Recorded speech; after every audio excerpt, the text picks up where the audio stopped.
It's Derek here with another video, and today we're talking about the Oura Ring.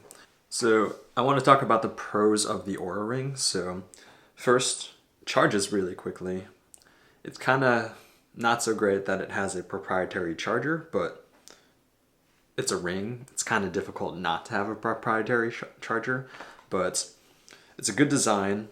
I kind of would rather have it be a slightly shorter battery life, let's say 3 to 4 days instead of 7, and have it be a little bit less bulky. So yeah, I think it being, let's say, a smaller profile ring, it would be a little bit more comfortable and a little bit easier to sleep with. You would probably get used to it over time, so it may not be a factor for you specifically. So it has a wide range of good stats.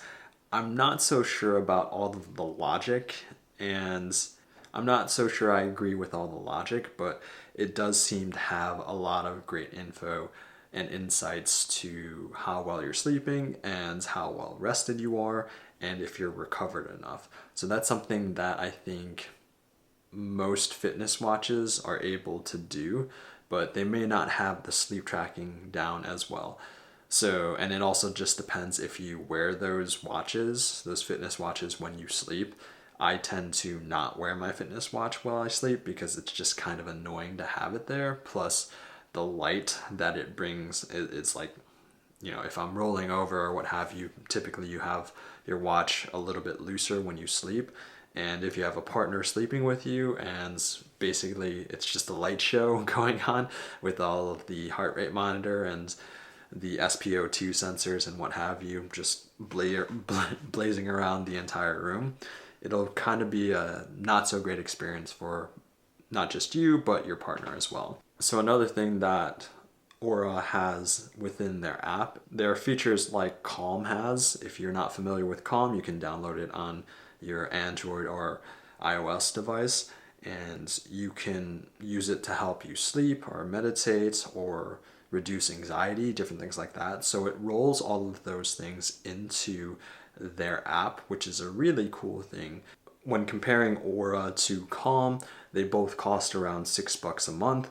So the cost of the ring is actually something that has to get added into this versus Calm. You don't have to pay for anything in particular other than the app itself. So yeah, you can do things that may help you sleep, meditate, or reduce anxiety. So those are really cool things to have. And I mentioned the insights as well from the app. So it can tell you if you're not getting enough sleep, things like you're too stressed out and stuff like that. And that's not so much different than what some other smartwatches can do, like the Apple Watch can definitely do something like that for you. But when you talk about the Apple Watch, it does not necessarily give you as like insights into trying to sleep better. So it's more so just giving you the hard data of showing you this is what your REM sleep was and so on and so forth. And if you compare the Apple Watch Ultra to the Oura Ring, what I actually found out was that the Apple Watch wasn't able to track naps, whereas the Oura Ring was able to track naps. So that's definitely one thing to note, is that if you're thinking, oh, well, my Apple Watch will track this, it's not really good at tracking naps, is what I found. So another thing that's really nice is when you're thinking about ordering the Oura Ring, they actually send you out a sizing kit, so to size you properly and to make sure that the size that you get is comfortable for you. So, and it's free of cost, and you can see and keep the actual sizing kit as well. So let's move on to the cons of the Oura Ring. So first things first, let's talk about price, okay? So the Oura Ring, the new version, is $350. So that's a little bit more than their last version. In addition to that, they also charge you per monthly fee. So it's $5.99 per month for any of the stats and what have you. You can technically keep the Oura Ring, but you have to have a subscription that you have to keep paying for. Now, it's not a huge cost per month, but again, it's something that you have to pay for the rest of the life of the actual ring. So that's kind of frustrating to think about. I just mentioned that it was able to track naps, but it wasn't able to track all of my naps. So I would say it was okay at doing it, but it didn't track every single one of them. So that's something that isn't the greatest.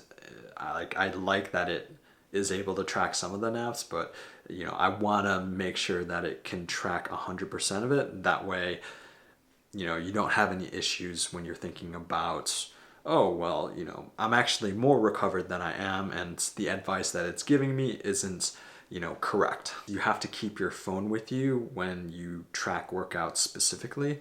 Now, it does have an auto tracker to track your workouts, and it is fairly accurate in terms of being able to detect your heart rate, and it did end up tracking a walk that I did and a run that I did as well. But again, if you're just trying to track it and compare it to, let's say, a watch workout, it is not great at doing that. It does require you to have your phone with you, because you have to hit it on the actual phone app that you're starting and when you're stopping. So that's kind of a bit bulky and not something that I would really want. Under 10% of battery, it actually does not give you all of the metrics of sleep that you would typically get if it was over 10%. So it would only give you the metrics of when you went to sleep and when you woke up. So it doesn't give you any of the REM, deep sleep, or anything like that. So that's kind of annoying. I would hope that maybe at 5% it would do that, but at 10% I would still want it to give me that information. Also, it should tell you that too somewhere. I didn't know this was going to happen because I was testing out the entire battery life, and yeah, it just didn't give me metrics for one night, and I was kind of not so happy with that. So something else that I would wish for is that my size ring is 6.5, and they only have whole sizes. So they go down to a 6 and they go up to a 13. So that's something that I thought was kind of annoying, was that you can't get half sizes, but kind of makes sense because, I'm sure that covers the majority of people. So what I ended up doing was initially ordering a 6, and I thought it would be fine because, my ring is a 6.5 and it's a little bit loose. Ordered a 6, was very, very uncomfortable to wear. So then I switched it up, ordered one of the kits, and then tried on a 7, and the 7 worked perfectly fine. Then ordered a 7. And even the 7 was not the most comfortable, and I did like the smaller ring that I have, and it is definitely more comfortable with this than the actual Oura ring. But again, it's flat in the middle. It doesn't have any sensors in it. So Oura recommend you placing the ring on your index finger, and I guess that's because you get better metrics with your index finger. Not entirely sure why, because if your ring finger is supposedly connected directly to your heart, and that's sort of why people wear their rings on their ring finger, and that's why it's called that. But yeah, I guess you get better metrics with your index finger, and yeah, I just wouldn't want to wear it on my index finger, and I'm sure people would maybe not think that I was married or something like that. I want to test out how good the heart rate sensor is. So this is obviously slightly different than, a heart rate monitor that you have, for example, on your wrist, like on my Coros Pace 2. And I just want to see what the heart rate is if I just pop them up randomly here. I'll just look what it comes up on my phone versus on my wrist. So it says 94 on my wrist, and then 94 on the Oura ring, and it says 79 on my wrist currently. So 78, 79 on my wrist. So quite a bit of a difference. So if I were to look these back to back, obviously 22 to 23 beats per minute that are off. It's a little bit interesting, the Oura ring, the design. It feels pretty plasticky. It's super light. I'll throw the weight on the screen here. And it's not super comfortable. So if we look at So you can see the 3 bumps here, and in the center is the heart rate monitor. You can see on the little chip there. And then I believe at the top here, this is the temperature sensor.